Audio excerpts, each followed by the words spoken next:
Every bracket has a dark horse. And at Iron Fist 3, it was LeSym. He tore through opponents, fought his way to winners finals, and stood toe-to-toe with the eventual champion, Keebe Omega. But the road to glory is never easy. A loss in winners final sent him to the lion's den of the losers bracket, where Oracle was waiting. 2 warriors, 1 shot at the grand finals. And this time, it just wasn't his day. Still, LeSym left his mark. 3rd place in one of the toughest Iron Fist brackets yet, and the respect of everyone who watched. This is LeSym, the dark horse who proved he belongs.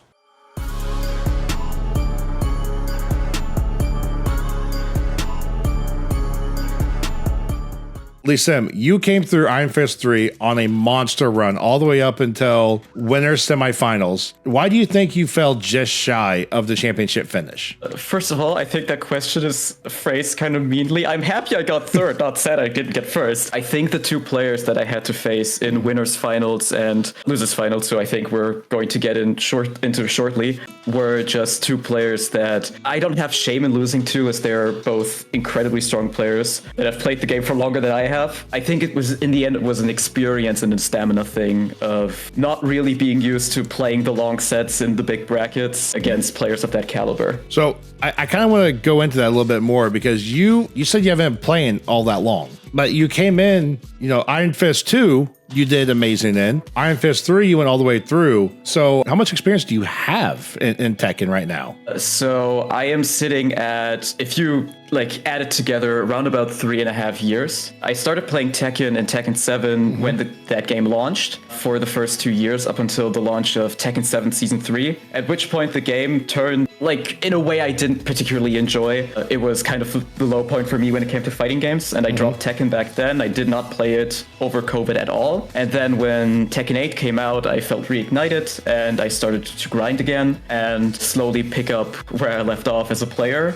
I think legacy skill of Tekken 7 helped me a lot, because Tekken 7 was a more defensive game. So I kind of got into the rhythm of playing fundamental, but Tekken 8 made me play more crazy, and now I think I've developed a sort of mixed play style between the 2. Yeah. For not having near as much experience, Oracle's played forever, and Keebe's played since Tekken Tag. So with all that in mind, you came off in 3rd place. How did that emotion hit you in that moment when you realized I finished 3rd against all of these people? And mind you finished above Ilias and Tibetano as well, too. I was ecstatic. It was an incredible feeling, especially since the 2 sets that I did play against the top players, Keebe and Oracle, were so close. A friend of mine, who happens to also be a sponsored player by Kryptic, Empress FGC, she calls me the world's greatest self-down player, because I tend to call myself bad at this game a lot. And having had such a good run and outplacing so strong players has kind of helped me garner a lot of confidence in myself. Yeah, it's a thing. And, I don't think you realize you're decently high up on the Tekken World Tour leaderboards as well, too. So you're downplaying yourself, but let's go into off your bracket run. You went into winners finals against Keebe, who went on to win the tournament. What are you thinking there? Because, you just say you're downplaying yourself, but you were right there ready to take winners finals from him. Yeah, the mindset that I went into that game to kind of calm my nerves and to beat the anxiety that I usually have in bracket was, I just said to myself, it's a 1st to 3. I want to win 1 game. I'm not going to get 3-0. That was my entire goal. And I think setting myself these small goals of not looking like I've never played Tekken before against a good player kind of helped me get into the groove a lot more. Because when I realized that my small goal was possible, if I can win 1 game, I can win 2 games, and I can maybe win 3 games.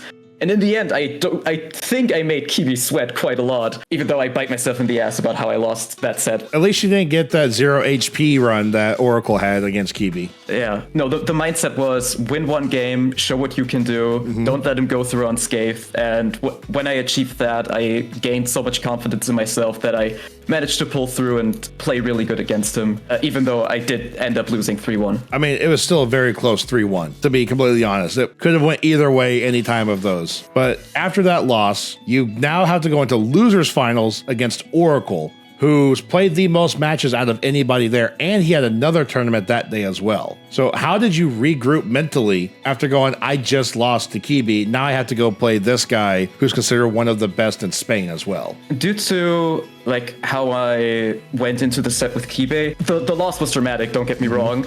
And I did end up posting a clip on my Twitter of being kind of annoyed at how I lost, but that's beside the point. Through the fact that I did achieve my set goal and I did make it so close, I was feeling really good about myself. And I had time. I could watch Oracle play against Elias. I could analyze both of them play. I did expect to play against Elias instead of Oracle, but then seeing Oracle play, I kind of understood what I had to do. I just thought, okay, if I could play so good against Keebe, hell, I can beat Oracle. So you went in thinking that you're going to be facing Elias and you face Oracle instead. What type of prep is different there between going against Elias and his Eddie versus Oracle and his Shaheen? Oracle, through the fact of how long he has played Tekken, is one of the most fundamentally solid players I have ever seen. And that was something that made me struggle in that set.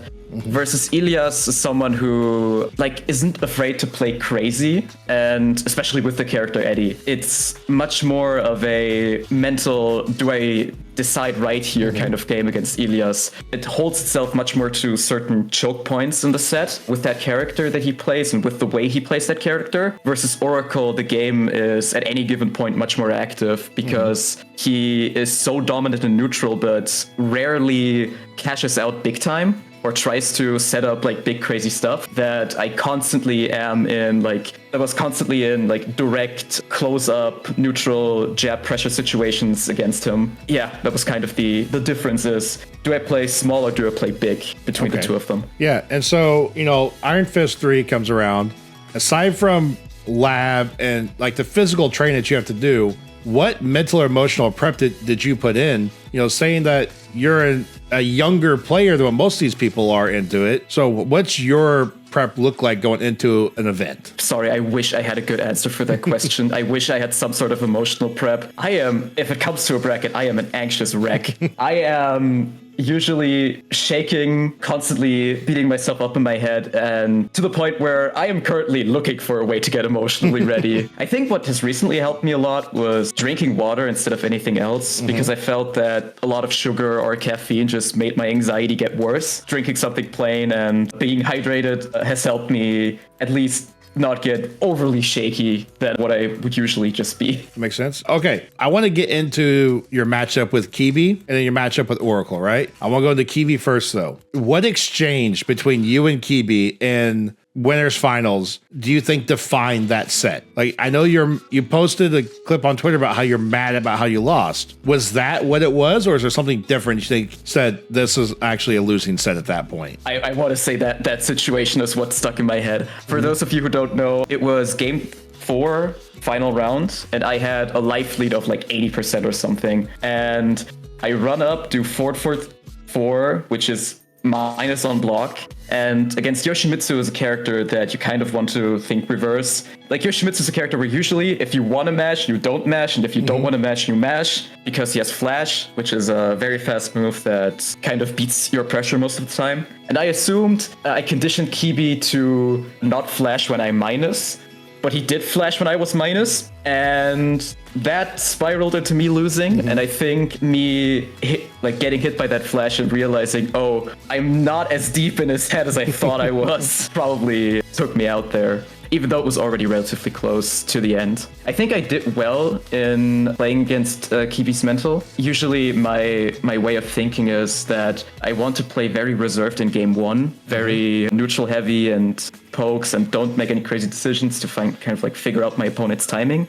understand how they make decisions. An opponent who thinks can be understood, and an opponent that can be understood can be outsmarted. However, turns out I did not understand Keebe the way I thought I did. I'm going to get into Oracle. I'm going to give you a little something. We interviewed Oracle recently. He said going into the match against you, because he's never played you before, his mindset was disrespect you until you proved that he had to be respected. And he did say you made him realize the game plan wasn't what it was. He had to play way more tactical against you. What adjustments do you think happened in that match where he said, oh crap, I can't just go in and play stupid? It was, I decided that I didn't want to respect him a lot in neutral in the first 2 games, because I thought he was such a reserved player usually that I, threw out the occasional random Claudio hop kick, tried to fish for counter hit launches and stuff. And that didn't work, and I realized that very soon. And then come game 3, game 4, and game 5, I started to just stop pressing buttons. I just ran up to his face, didn't do anything, and let him sort of like kill himself or try to take risks to open me up.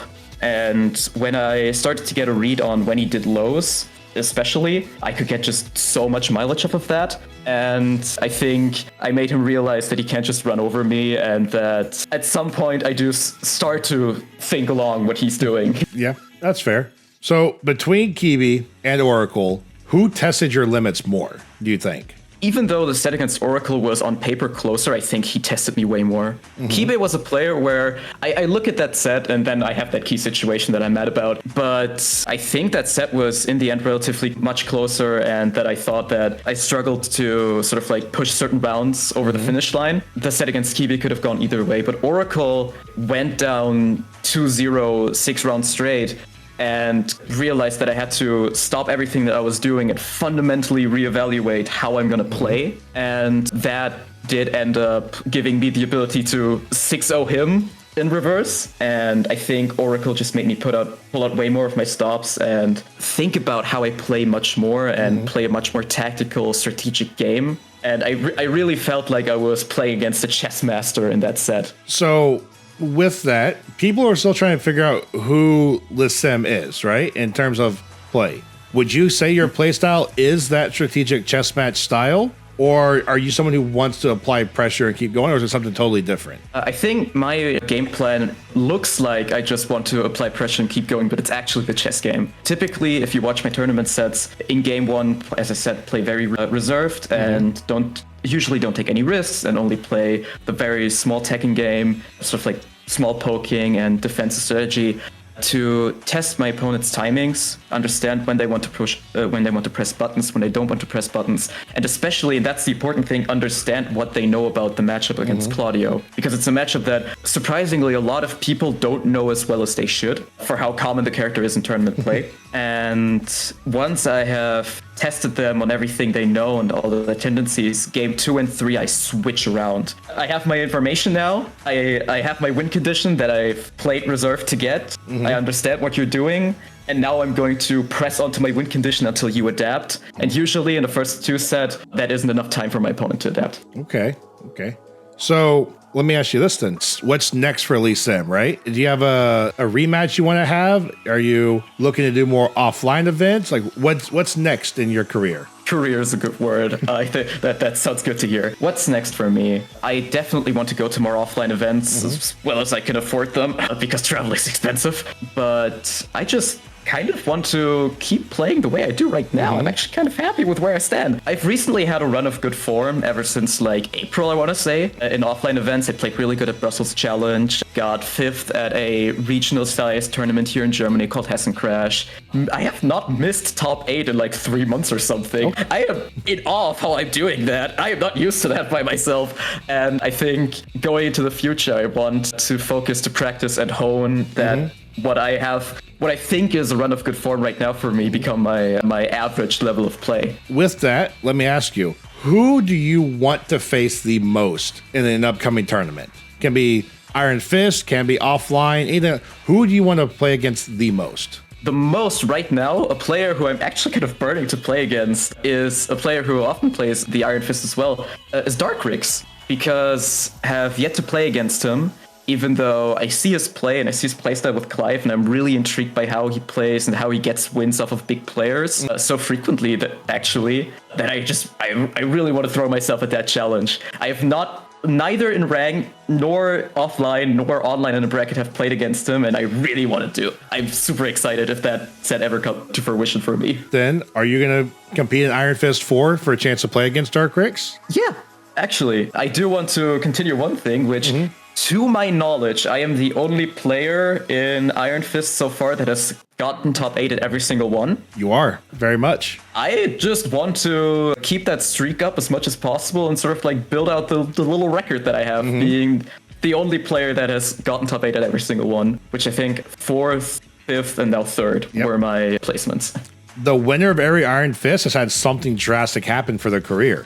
Ilias qualified for EWC, Tepetano qualified for EWC, and Keebe got signed after his. So, you know, if you win Iron Fist 4, who knows what that means for you? Oh God, I hope I win the lottery or something. Is there anybody that you want to directly call out in your next tournament? Sure, why not? Let's be confident for once in my life. Ilias, Tepetano, the two of you. I am college student that has to like really turn around every penny to go to tournaments, that has not been playing the game for super long. The two of you are esports World Cup qualifiers. Tepetano, you're a finals qualifier back in Tekken 7. I outplaced you. Do better next time. Come over here and beat me. Try. Damn. The gauntlet has been thrown down. So we better see Ilias and Tepetano in Iron Fist 4 to take this. I love the confidence though. Absolutely love it.